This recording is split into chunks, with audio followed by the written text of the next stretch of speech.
So a guy with a truck and a dog.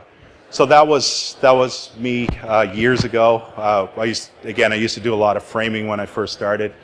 So it was actually kind of cool to bring the dog around with us, and although she knew when brakes were and all that kind of stuff. But quite often in this type of scenario, as homeowners, especially when we start getting into larger projects or scopes, we take on work ourselves.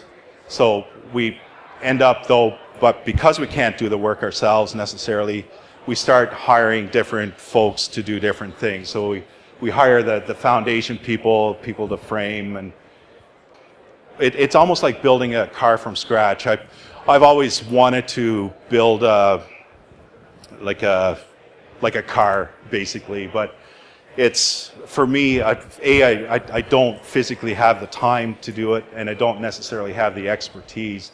So what I would end up doing is just hiring somebody to do the frame, then hiring somebody to do the motor, then hiring somebody to do the body, and then the fit up inside, and somebody to paint it.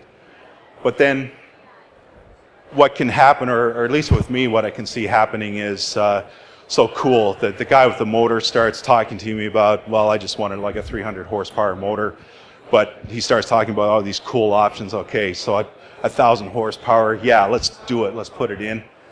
But then what about the guy, I just ordered a transmission, so the transmission guy tells me, okay, you're going to blow the tranny if you put that motor in. So okay, great, let's get another transmission.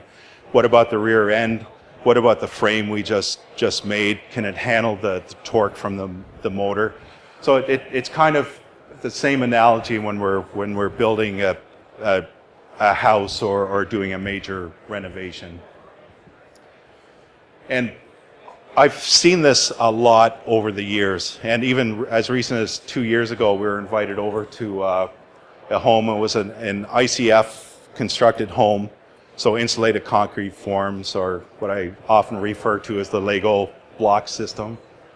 So it was an ICF home, and the roof was on and was shingled, and we were invited out to help finish the mechanical systems and the finishing. But I started asking questions to some of the trades that were there, and I came to realize that they were literally out of money.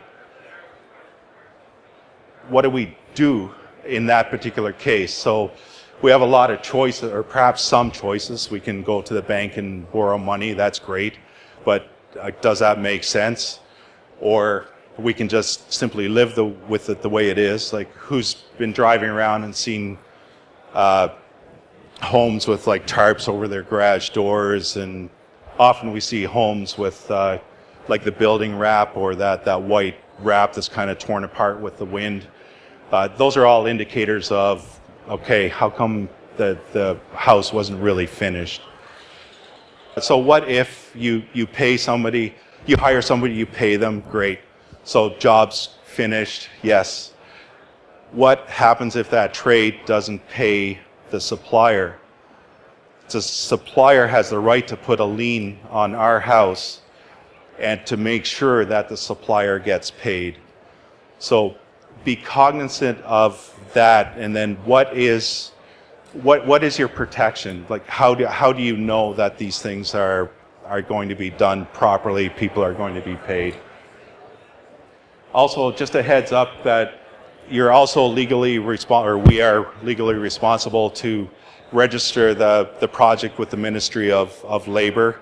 Now, there's certain caveats. I think it's 50,000 and above in value. But the Ministry of Labor is tied into the building permits as well. So as soon as a permit is issued, the ministry can go and look up the address. And in residential construction, we're seeing more and more visits from the Ministry of Labor. So keep that in mind, that even as homeowners, we are still the constructor under the eyes of the law. So we are liable and responsible for inviting for the folks we invite to do the work out to our home.